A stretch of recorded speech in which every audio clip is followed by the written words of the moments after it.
Bonjour, j'ai retrouvé une bande-son. C'est une radio locale qui m'avait aimablement enregistré cette émission à laquelle j'avais participé, donc il y a 12-13 ans environ. Il s'agit d'un stage qui parle de dessin et qui parle de sujets intéressants cette chaîne. C'est pour ça que j'ai récupéré donc cette bande sonore, cette bande audio, et j'ai rajouté des images pour l'agrémenter et renforcer un peu le discours. Pour ce qui est de ce discours, donc je trouve que j'ai beaucoup changé depuis ce temps-là, donc c'est pas très loin pourtant. Je trouve que je relativise pas assez, je suis un peu trop vindicatif sur les sujets abordés. Donc j'ai pris un peu plus de recul. Les manières dont je présente les choses parlera peut-être à certaines personnes, ça les atteindra peut-être mieux que ce que je vais pouvoir en faire dans de prochaines vidéos où je vais traiter de tous ces sujets-là.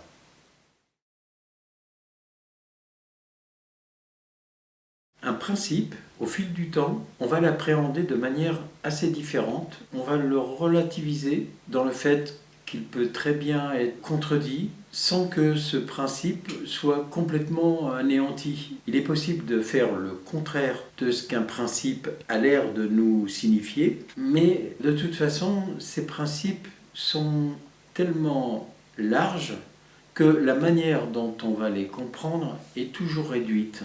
Ce qui n'est pas très grave en soi, c'est qu'on va interpréter, et c'est pas plus mal, de manière différente le principe que son voisin. Puis aussi, au fil du temps, le voir un peu différemment. Voilà, ce qui en fait une richesse par rapport à un enseignement stérile. Alors, c'est pour ça que de manipuler toutes ces choses, c'est pas très facile, pas très commode.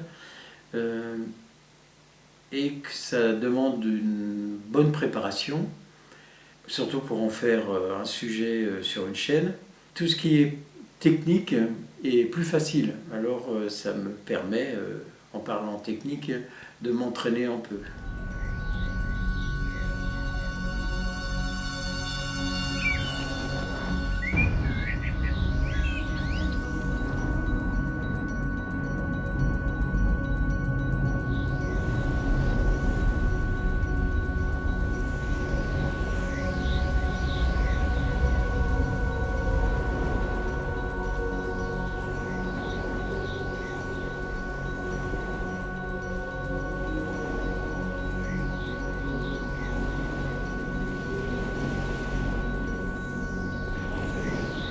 Vous êtes avec Monique sur Radio Altitude 97 MHz pour notre émission hebdomadaire du jeudi, Tout l'art du monde. Bonjour Yves. Bonjour à tous, bonjour Mona. Yves va faire 2 stages. Oui, 2 stages. L'hiver, et on a le temps de venir apprendre à travailler avec Yves. Comment ça va se passer? Parce que c'est 3 jours. 3 jours. Voilà, alors premier jour. Allons-y. 3 jours et puis le sujet c'était de faire découvrir le dessin peut-être d'une autre manière. Mais 3 jours de dessin, ça nous a quand même un petit peu inquiétés. Donc on passe du dessin en 3 jours vers la couleur et puis vers la peinture.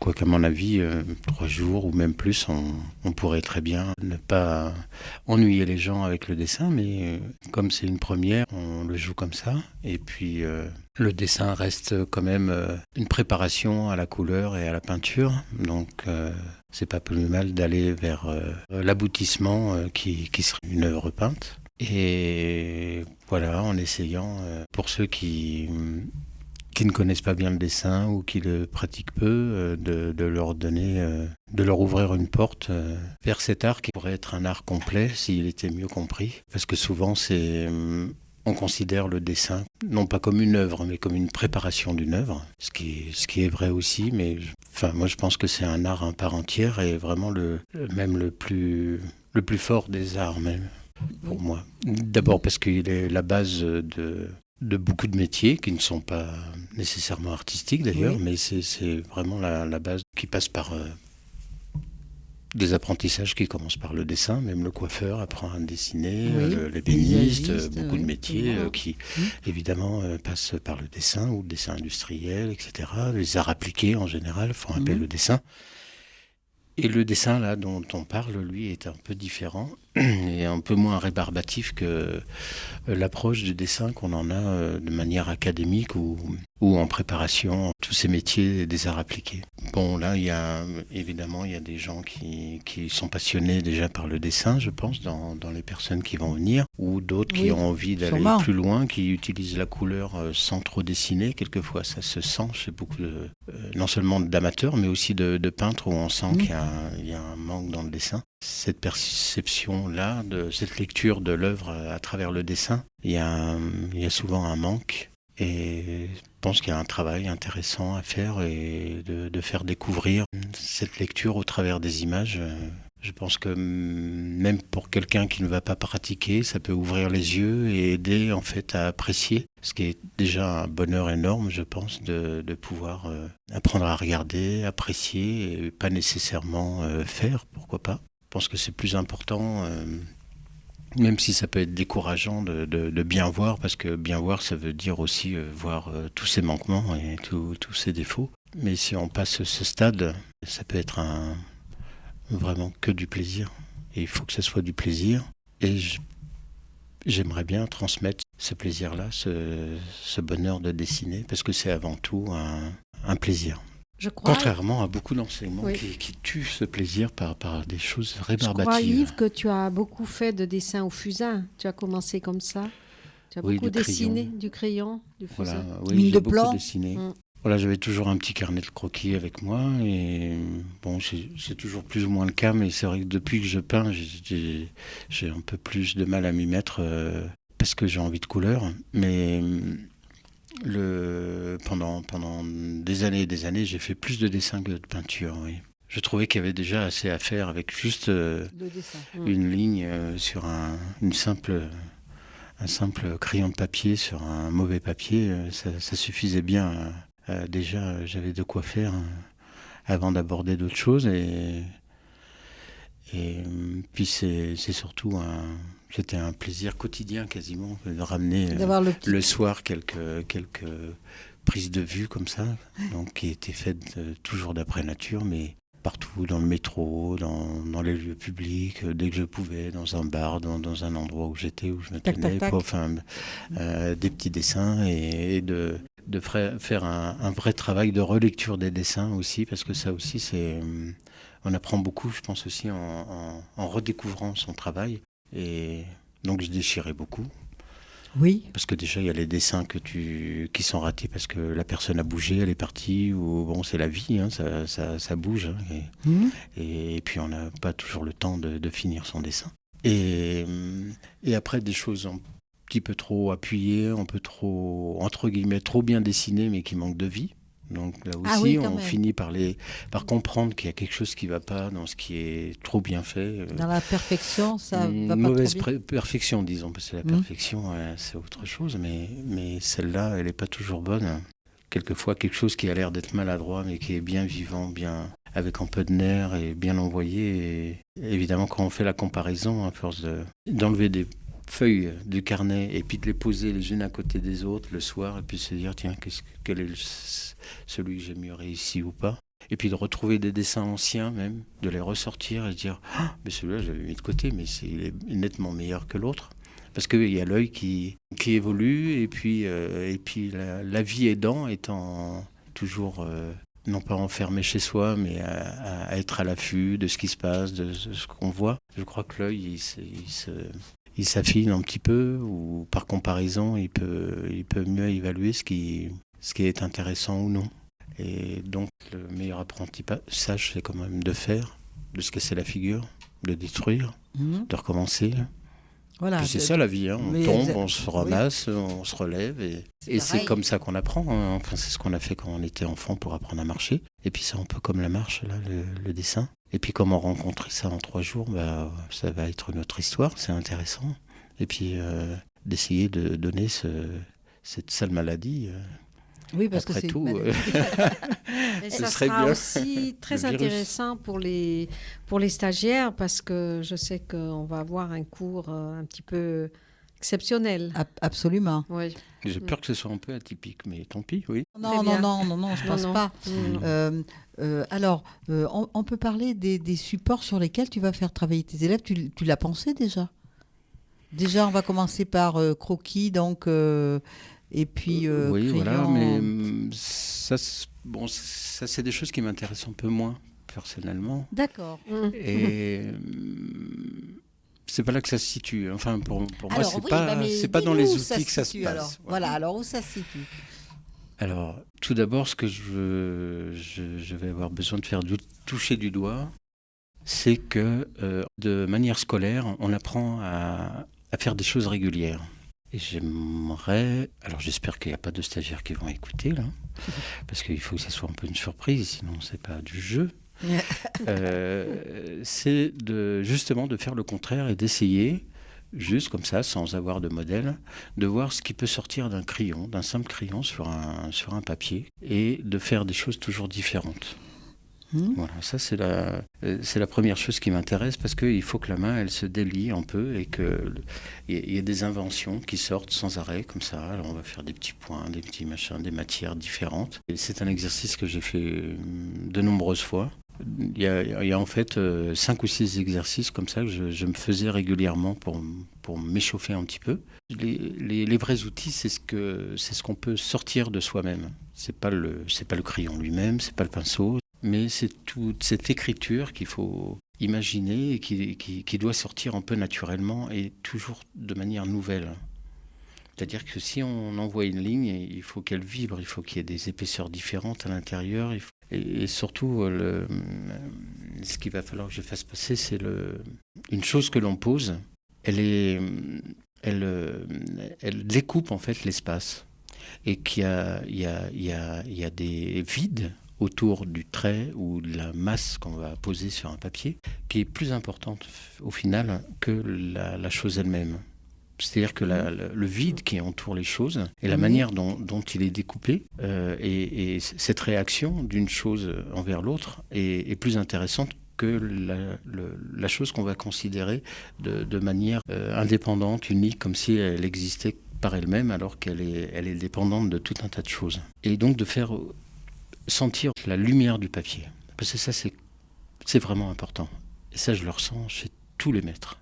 Ils ont compris ça. Ce qu'on reçoit d'une œuvre qu'on regarde, c'est uniquement de la lumière. On ne la touche pas, on la voit, mais c'est la lumière qui rebondit sur le papier et qui vient vers nos yeux. Et cette lumière-là, qui vient vers nous, c'est en fait notre matière à nous. C'est cette matière-là qu'on travaille. Donc on ne travaille pas avec du papier. On travaille avec de la lumière qui vient vers nos yeux et qu'on efface avec un crayon, ou qu'on découpe, ou qu'on déchiquette, ou qu'on modèle. Et c'est cette lumière qu'il faut réussir à attraper. Et là, on peut voir comment s'approcher de ça. Il y a une sorte d'alliage entre ces fameuses écritures qu'on va travailler et la lumière. Il y a un moment où mais c'est pas en 3 jours qu'on peut y arriver, mais où on peut essayer de faire découvrir un petit peu ça, en regardant des dessins, des œuvres de maîtres qu'on va ou projeter ou montrer dans des livres. D'accord. Cette lumière, c'est comme une pâte à modeler. Et quand elle arrive à nos yeux, le papier n'est pas plat. Parce que cette lumière qui vient vers nous, elle a une épaisseur. Et si on l'attrape, si on la ressent, parce que tout est sensible dans le dessin. Tout d'un coup, on rentre dans l'espace et on peut modeler. Donc, c'est ce que les anciens appelaient le modeler. Et le modeler, c'est cette lumière du papier mélangée et avec donc ce qui va sortir de notre outil. Ensuite, on va en 3e travailler, je détaille peut-être un peu trop, ça fait rien, mais je ne sais pas comment m'y prendre autrement. C'est bien, au contraire, moi je suis captivée. Hein. Oui. Bon. On va essayer de faire passer. On ne peut pas se permettre de faire un petit dessin dans un coin de son papier. Donc ça, c'est aussi vieux comme le monde, et dans toutes les académies, on va aborder ça. Voilà, il y a un format. Oui. Et ce format, il est considérable. Je suis trop près, trop loin. Non, c'est bien. Pardon. Et donc là aussi, c'est un métier, le micro. Hein. Oui. Excusez-moi si le son est pas très bon. On va considérer à chaque fois qu'on a un format et que tout ce qu'on va devoir mettre dedans Voilà, ça c'est important. Ah. Là. Va jouer par rapport à ce format. Et que les choses ne peuvent prendre de la force selon la place qu'ils ont dans le format. C'est pas de la géométrie, c'est pas de la mathématique. Voilà. C'est du senti. Et le dessin, ce n'est que du sentiment. Donc il n'y a que des expériences de vivre des choses qui peuvent permettre de les comprendre. Mais pas de les comprendre intellectuellement, comme dans d'autres sciences ou dans d'autres métiers ou d'autres choses, mais plutôt de reconnaître les choses, plutôt que de les connaître. Reconnaître, ça veut dire on a vécu quelque chose et donc on l'intègre parce qu'on l'a vu, on l'a vécu, et cette vie-là, elle est indispensable parce qu'on passe à côté de plein de choses si on ne vit pas une chose. Et c'est vrai que si on ne fait que lire, il y a des choses qu'on ne peut pas comprendre. Il faut bien les vivre dans la vie pour les comprendre. Et cette histoire de format, qui est vieille comme le monde, elle n'est pas évidente à vraiment intégrer parce que elle est plus de l'ordre du senti. Et si on considère que ce rectangle, donc pour en revenir à la lumière, c'est un rectangle de lumière, et que donc tout ce qu'on va poser dessus module cette lumière et qui est confirmé dans un format, il y a tout un tas de savoirs souvent dont on n'a pas besoin si les choses, on les intègre en nous. C'est pour ça qu'il y a des choses qui sont rébarbatives, parce qu'on aborde les choses par... c'est difficile à expliquer, là, je me lance dans un truc très très difficile à expliquer, en plus comme ça au micro. Les gens, ils vont justement être très captivés parce qu'il faut écouter. Oui, puis moi aussi j'essaie d'écouter ce que je dis, j'ai du mal aussi à me comprendre, alors ça, vous voyez, ça va loin. Hein. Voilà. En fait, c'est surtout une somme d'expériences qu'il faut toucher. Et dans quasiment, vous allez voir toute la lignée des exercices là qu'on va pouvoir faire. Ce format, il est variable puisqu'il va du carré à des formats plus ou moins allongés. Et quand on dessine, on décore un certain format. Ce format qu'on a choisi ou pas, ou qui nous est imposé parce qu'on a acheté un carnet à dessin qui a tel format. Et il faut appuyer ce format parce que c'est la première chose qui nous est donnée. Comme la lumière nous est donnée, ce format-là, il est choisi ou donné. Et tout ce qui va rentrer à l'intérieur va être dépendant de cette première chose qui est donnée. Et on se rend compte, donc quand on arrive à saisir un petit peu cette histoire-là, qui n'est pas évidente, on va vite voir dans une image, quelle qu'elle soit, autour de nous, une publicité, un dessin d'un copain ou une œuvre, on va vite saisir si l'œuvre est construite dans son format ou si elle n'est pas pensée par rapport à ce format. Et il y a des choses qui sont miraculeuses, qu'on ne comprend pas quand on regarde une œuvre. On se dit, mais comment ça se fait, par exemple, que le blanc du papier, là, dans le ciel, il est plus clair qu'en bas ? Et pourquoi le blanc du papier, il est bien blanc, il n'y a pas d'ombre, il n'y a rien, il n'y a aucune intervention, il forme un plan qui vient vers nous. Alors que le papier, c'est le même. Hein. C'est juste les traits qui sont autour qui incitent le papier à se déformer. Et pourquoi le ciel, c'est un trou ? Et pourquoi il part en arrière alors que c'est le même blanc de papier qui est en haut et en bas ? Tu regardes un dessin de maître, c'est vraiment ça. Si tu en prends conscience, c'est saisissant. Mais en même temps, la notion de masse est très importante parce qu'on comprend, et ça c'est une chose que je vais essayer de gentiment aborder en espérant ne pas embêter mes stagiaires, la notion de masse par rapport au contour. Donc il s'agit de surface et non pas de contour et de traits, de lignes. Il s'agit vraiment de surfaces qui jouent les unes entre les autres et toujours par rapport à ce cadre qui est très important et qui va qui va permettre, quand on glisse des formes les unes par rapport aux autres, en dessinant, en les mettant au point, elles s'interagissent entre elles. À un moment donné, elles peuvent se bloquer et se construire, et les choses, elles s'expriment les unes par rapport aux autres. C'est très difficile à expliquer avec des mots. Je ne sais pas si je le fais bien. Si, moi j'ai bien. C'est très difficile à réaliser quand on essaye de dessiner ou de peindre. C'est difficile de se mettre dans cet univers-là, qui est un univers dont on n'a pas l'habitude, ni de parler, ni de rencontrer, ou parce que tout d'un coup, alors, si j'arrive à ouvrir une porte, c'est merveilleux. Jamais personne ne parle comme ça. Mais c'est vieux comme le monde et voilà. Il faut tomber sur les écrits. Voilà. Ce que je m'amuse à faire en lisant les écrits depuis 2 ans, je m'amuse à ça, à collectionner des livres que je retrouve au fur et à mesure d'écrits de peintres. D'accord. Voilà. Et on retrouve ces choses-là, plus ou moins. Donc c'est pas des secrets. Mais alors, attends, justement, si c'est pas des secrets, ça veut dire que toi, ça te conforte dans ce que tu ressens dans ton travail. Alors, d'abord, j'ai été enseigné quand même sur des choses comme ça, parce que j'ai eu la chance de rencontrer quelqu'un. Oui, redis son nom. C'était un enseignant qui est mort en 2000 et qui enseignait aux Beaux-Arts de Nantes et juste avant de Rennes. C'était un artiste également. Il avait une œuvre, il a accompli une œuvre. Dans ses cours, je ne comprenais rien. Mais j'ai jamais compris quoi que ce soit à ce monsieur qui était extraordinaire. Donc, j'ai eu la chance quand même de rencontrer un monsieur. Et puis au fur et à mesure que j'ai dessiné, parce que c'est resté ma passion, même si je ne comprenais rien du tout à ce qu'il disait, tout m'est revenu au fur et à mesure. Ah oui, ça revenait après. C'est incroyable. C'est au fur et à mesure des années que c'est revenu. Et les choses qu'il me disait que je ne comprenais pas me sont revenues. Et là, tu les as comprises. Il n'avait pas forcément comprises, mais surtout essayer de mettre en pratique et de les comprendre. C'est extraordinaire. Hein.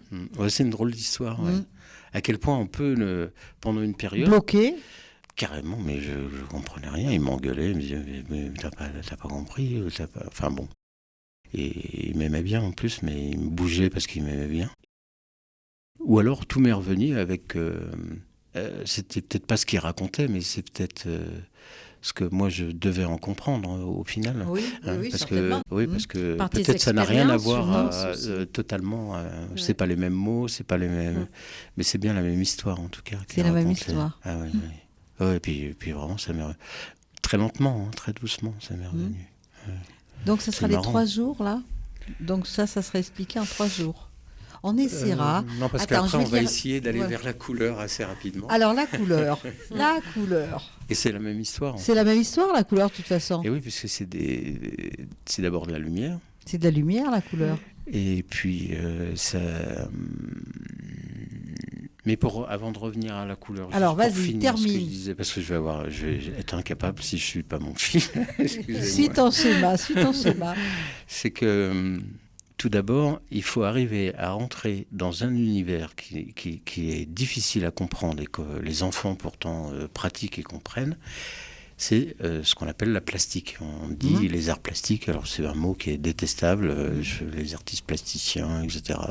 La matière plastique, on ne comprend pas bien ce que ça veut dire, mais pourtant c'est pas de l'art musical, c'est de l'art plastique, donc on est dans la plastique. Et qu'est-ce que c'est que cet univers-là ? C'est, pour faire simple, le monde abstrait. Bien que l'abstrait, c'est juste une école de peinture à un moment donné, qui n'existe plus, on ne fait plus d'abstrait, c'est vieux déjà. Et en principe, il devrait toujours y en avoir dans une œuvre, même figurative. S'il n'y en a pas, c'est que le peintre n'est pas au fait, disons, pour être gentil.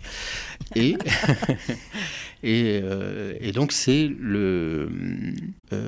si on essaye de diviser un tableau comme des plans superposés, comme s'il y avait plusieurs aspects à regarder dans un tableau, successivement. Il y aurait ces premiers aspects qui seraient une espèce de pseudo-réalité, d'imitation de la réalité. Il y aurait derrière, un peu plus intéressant quand même, le côté littéraire, c'est-à-dire ce qui est raconté, le sujet, si c'est en tout cas du figuratif, parce qu'il y a beaucoup de choses intéressantes dans les objets, les mises en scène, etc.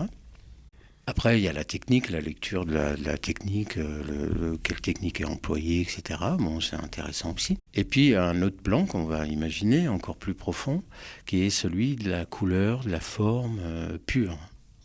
C'est-à-dire tout ce qui permet de voir, tout d'abord, par contraste. Parce qu'on ne peut pas voir, si deux choses sont égales, on ne les voit pas. Il faut une différence pour créer une possibilité de distinguer des choses et donc de les lire. Et c'est cette écriture visuelle qui est absolument immense et qu'on croit toujours cerner et qui est un monde fantastique. C'est pour ça qu'on peut aussi travailler dans un atelier et puis rester sur un tableau à visiter ce monde-là. Il n'y a pas de problème. En tout cas, moi, je ne fais pas de distinction entre le figuratif, le non-figuratif. Il n'y a pas de... Enfin, le problème est le même, à mon avis, quoi. Sauf ou alors il y a une histoire où il n'y en a pas. Voilà, exactement. Ou comme dans une chanson, il y a de la musique. Ce serait le côté, disons, plastique des choses, et puis les paroles qui sont dessus. Et donc déjà, de voir simplement par ce biais-là, c'est quand même une gymnastique assez longue. Et de sentir à quel point tous ces éléments plastiques sont liés entre eux. C'est-à-dire qu'elles sont... On parle de contraste simultané pour la couleur, par exemple. C'est-à-dire que les choses sont en interaction. L'exemple simple, c'est-à-dire qu'un objet, on peut croire qu'il est grand s'il y a quelque chose de petit à côté. Mais ce même objet, s'il y a quelque chose d'encore plus grand, il devient petit. Donc tout est... en relation et en contraste. Et si on ne regarde pas les choses en même temps, on va avoir du mal à les évaluer. C'est pour ça que, après, dans l'exercice le plus compliqué, enfin, a priori le plus rébarbatif, ça va être les proportions et de comparer des mesures entre elles, bien qu'on peut mesurer plein de choses différentes, des mouvements entre eux, des matières, des contrastes de matière, de couleurs, de niveau de gris. Là, c'est infini. Dans la mesure où on veut bien essayer de les ajuster les uns aux autres. Et ça aussi, c'est pas évident comme histoire. Et c'est un monde, assez prenant, et qui est quand même celui de notre métier. Parce que si on ne touche pas à ça, il y a quand même un problème. On additionne des petites choses entre elles, et c'est un peu dommage parce que ce monde-là est terriblement passionnant et extraordinaire. Et plein d'émotions, parce que tous ces éléments passent par l'émotion. Ils sont reliés à l'émotion. Absolument, je suis d'accord. Ils se mémorisent que par l'émotion. Alors là, si vous le sentez, c'est parfait. Quand tu étais venu à ton autre interview, tu avais dit que tu pouvais te trouver à un endroit et ne pas ressentir d'émotion, donc ne pas pouvoir mettre quelque chose sur ta toile et repartir. Oui. Donc, effectivement, ça passe aussi par ton émotionnel. On peut dire, oui, c'est une partie. Obligatoirement. Enfin, voilà. Ça il y a aussi, une partie de ton émotionnel. Vieux, comme le monde. Voilà. Je vois que tous les écrits que je regarde des peintres qui nous ont précédés parlent de ça. Ils parlent obligatoirement de sensations ou d'émotions ou de choses similaires, mais qu'il ne faut pas confondre avec... c'est pas les mêmes sentiments que le sentimentalisme. Ah voilà, oui, on est d'accord. Et là, c'est pas évident à comprendre, parce qu'il y a de mauvais travaux qui sont pour apitoyer le monde, ou qui sont dans des choses un peu trop anecdotiques, et qui sont pas très bonnes. Et là, on parle pas de la même sensibilité, et pour éviter qu'il y ait une confusion, simplement. Voilà. Lorsqu'on regarde tes tableaux, Yves, on sent bien que tu as travaillé l'émotion de toi-même face au paysage et le ressenti. Moi, je connais bien tes œuvres, et je suis d'accord. Plus je les regarde, plus je vois que ce n'est pas un paysage qu'il avait eu devant ses yeux, mais il l'a fait ressortir sur la toile. un ressenti et une émotion personnelle. Oui, ça, je ne peux pas le mesurer. Enfin, toi, c'est plus dur pour toi de le qui peut Nous, le dire. On le mesure à cette échelle-là, si tu veux. C'est pour ça qu'à mon avis, on ne peut pas se dire artiste, quoi. C'est l'autre qui peut vous le dire ou pas. Oui, mais enfin, bon, là, évidemment, je peux qu'être humble. Spectateur, c'est nous qui sommes... Voilà. Enfin, face à la nature, face au métier, aux maîtres, quand on sait apprécier leur travail et mesurer ce qu'ils ont fait et le travail qu'ils ont produit. C'est une passion en même temps. Oui. On a la chance de faire un métier qui est toi, tu es un passionné, on est d'accord. Hein. Oui. Si on choisit un endroit qui ne nous touche pas, on va faire un exercice. Voilà. Et un exercice, c'est pas... Il faut en faire. Enfin, donc j'en ai fait. Je vais parler d'exercice en plus, mais si on veut produire quelque chose qu'on va montrer, enfin qu'on va mettre entre guillemets sur le marché, là, on peut pas se permettre de faire un exercice. L'exercice, il est fait pour... c'est un peu comme on va faire un footing. Le footing, il reste pas. Hein. Il va rester un peu de sueur sur les vêtements qu'on va passer dans la machine à laver, mais il reste rien. Voilà. Et un exercice, c'est un peu ça. Donc il n'est pas appelé à demeurer. Par contre, il est appelé à te fortifier, à te faire les muscles. Quoi. Voilà. Nous faire progresser. Oui. À mieux mesurer ou se mesurer face à des réalités qui sont terribles. Enfin, pour moi, il y en a 3 principales de réalités. C'est la réalité des moyens que l'on a à disposition pour travailler. C'est la réalité qui nous entoure, la nature ou la vie en général qui nous entoure. Et puis la réalité qui est de ce qu'on est. D'accord. Donc il va falloir d'abord le discernement. C'est quelque chose que j'aimerais bien appeler de mes voeux parce qu'on n'a jamais fini avec ce fameux discernement qui est un mot extraordinaire, je trouve. Et de bien discerner, en tout cas s'il y a bien que 3 réalités, en tout cas qui glissent les unes avec les autres, mais de bien les discerner en tout cas pour pouvoir bien transmettre ce qu'on a à transmettre. Je pense qu'il faut bien resituer les choses les unes par rapport aux autres, encore une fois, mais là pour faire ce travail de transmettre là, que je vais avoir à faire en essayant d'amuser quand même. Donc on a parlé un petit peu des proportions dans le sens où on va ajuster des choses entre elles. Et donc l'évolution, c'est d'éviter le contour, la ligne, pour comparer entre elles des masses.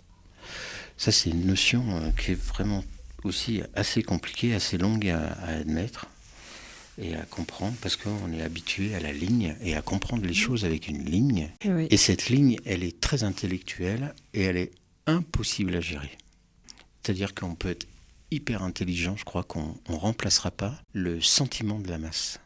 Oui, parce que la masse, elle appréhende les choses, on peut directement, on peut brutalement, et avec une ligne, on pourra faire toutes les mathématiques qu'on veut, et de contourner, on va toujours contourner quelque chose. Mais de sentir par masse des choses, les primitifs, dans l'art primitif, d'abord, ils ont une facilité avec ça que nous, on n'a pas dans nos civilisations, et une puissance dans la manipulation des masses qui est assez incroyable, à tel point que les peintures rupestres, c'est des dessinateurs incroyables et je pense qu'ils regardaient par masse et non pas... Parce qu'on peut comprendre les masses par la ligne et faire des lignes qui véhiculent l'idée de la masse.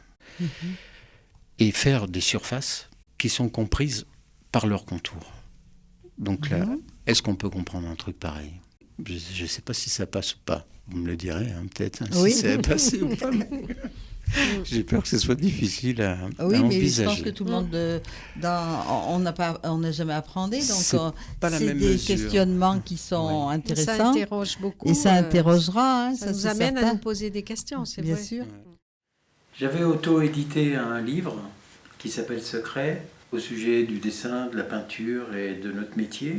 En toute fin, j'ai noté toute une collection de citations d'artistes, peintres, sculpteurs ou autres, qui traitent des différents chapitres et des différents aspects dont je traite dans ce livre. Et donc je me propose de vous faire une petite lecture en fonction de ce qu'on a écouté, l'émission qu'on vient d'écouter. Vous avez par exemple Paul Cézanne qui nous dit « Le tout est de mettre le plus de rapports possible ». Là il s'agit de Dominique Ingres. Voyez dans le modèle les rapports des grandeurs, c'est là tout le caractère. Soyez-en frappés vivement, et vivement aussi, rendez ces grandeurs relatives. Le mouvement, c'est la vie. Jean-François Millet, il nous dit « Je travaille dans toutes les parties de mon tableau à la fois ». Ça, c'est aussi en relation avec une autre vidéo où on essaye de réaliser qu'il faut regarder d'ensemble. Henri Matisse nous dit « Je ne peins pas les choses, je ne peins que les rapports entre les choses ». Voilà, ça c'est un aspect de ce qui a été dit. Alors sur le phénomène des masses, on a toujours Jean-François Millet qui nous envoie une lettre. Alors la poste a un peu tardé à nous la remettre. « Je pris la résolution d'un travail fait d'ensemble.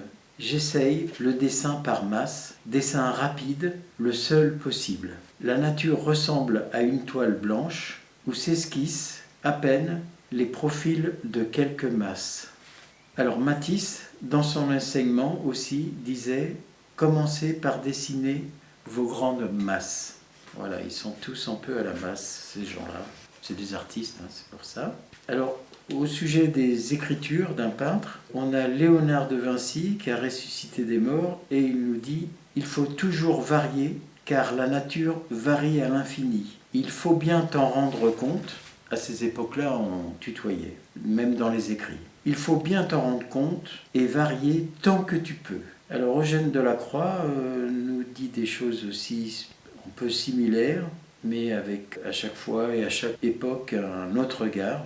La touche employée comme il convient, il est très vindicatif lui aussi, enfin tous les peintres sont un peu vindicatifs.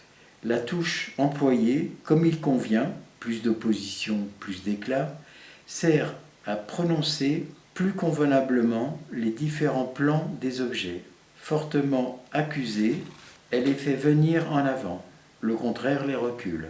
Alfred Sisley nous écrit également, voilà, vous avez reçu une lettre, la vie et le mouvement sont nécessaires, ils dépendent de l'émotion de l'artiste qui doit modifier sa facture selon cette émotion. Intéressant. Alors Thomas Couture, c'était un peintre et un enseignement du dessin, il a enseigné quelques grands peintres. Il faut bien se garder de marquer fort ce qui est faible et faible ce qui est fort, de mettre un plein à la place d'un délié. Il faut se soumettre, lui aussi très vindicatif, il faut se soumettre à la même règle et, par comparaison incessante, établir ses différences. Il n'est pas bête ce garçon. Alors, Henri Matisse, il me faut créer un objet qui ressemble à l'arbre. Objet s'entend interprétation graphique ou plastique. Le signe de l'arbre, et pas le signe de l'arbre tel qu'il a existé chez d'autres artistes. Les autres ont inventé leurs signes. On peut créer des signes qui soient autant d'équivalents entre l'artiste et le spectateur. Un signe pour chaque chose. Alors dans l'émission, on a parlé aussi du format du support. Ça va au-delà de l'idée d'un cadrage. Donc on reverra ça sur une vidéo qui sera dédiée vraiment à ce sujet qui est un peu difficile à avaler. Alors en attendant, on a Paul Sérusier qui nous dit « Orner une surface, c'est en souligner les bonnes proportions ». Puis Henri Matisse qui lui nous dit « Les quatre côtés du cadre sont parmi les parties les plus importantes du tableau ». Voilà, j'ai pas trouvé grand-chose en citation dans ce domaine-là. On y reviendra. Alors au sujet de la problématique des contours, Là aussi, ça demandera une vidéo spéciale sur les contours et l'idée de masse, qui est pas évidente non plus. On a Dominique Ingres qui nous dit « Le dessin ne consiste pas seulement dans le trait, reproduire des contours. Le dessin, c'est encore l'expression, la forme intérieure, le plan, le modelé. » Voilà, ça devrait nous intéresser. Paul Cézanne qui nous dit que la nature est plus en profondeur qu'en surface. Sur les propos de Matisse, il y a Sarah Stein, je ne sais pas si je prononce bien, qui, pendant les cours, a noté ce qu'il disait. « N'oubliez pas qu'une ligne ne traduit rien. Ce n'est qu'en rapport avec une autre qu'elle crée un volume. Tracez les deux ensemble. De même qu'en parlant d'un melon, on se sert des deux mains pour l'exprimer d'un geste. Les deux lignes qui déterminent une forme doivent la restituer, dessiner et comme de faire un geste expressif avec l'avantage de la permanence. » Auguste Rodin, quand vous dessinez, ne vous préoccupez jamais du contour, mais du relief. C'est le relief qui régit le contour. Que du bon sens. Bon, j'arrête là parce qu'il y en a une palanquée. Ah oui, il y a Raoul Dufy, c'est sympathique, il nous dit que l'œil doit peloter les formes.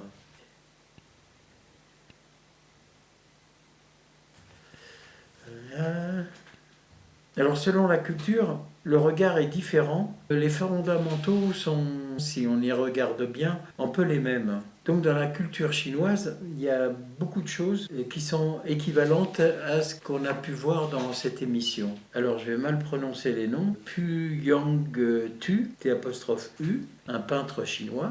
Tous les éléments de la nature qui paraissent finis sont en réalité reliés à l'infini. Alors on a Citrouille amère, donc un peintre chinois également. Il ne faut pas peindre de manière mécanique. Il faut éviter la raideur et la mollesse. Il ne faut pas être pesant ni maladroit. Il faut se garder des liaisons indues, ne pas disloquer les éléments de la composition, ni perdre la cohérence fondamentale de l'ensemble. Voilà, c'est simple. Alors au niveau de la couleur, voilà, il y en a une palanquée aussi, évidemment, de gens qui parlent de la couleur. C'est un vaste sujet.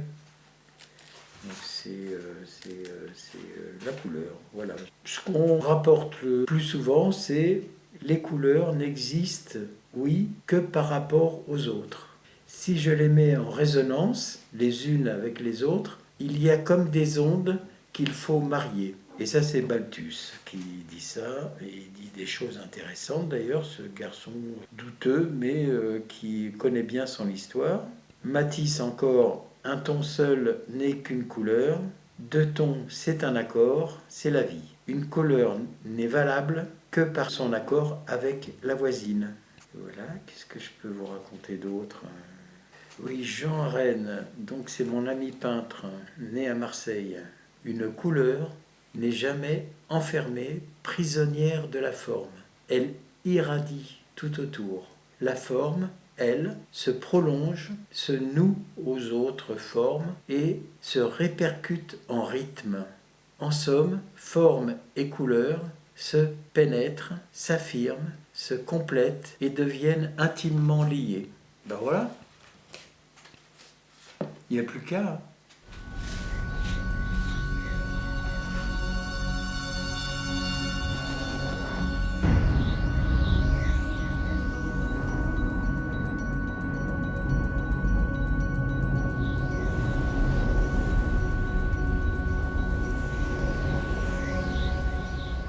Cet atelier dessin-peinture est le vôtre, dédié aux jeunes débutants et aux étudiants en arts plastiques souhaitant rencontrer les pratiques picturales historiques supplantées par le post-modernisme dans les écoles publiques.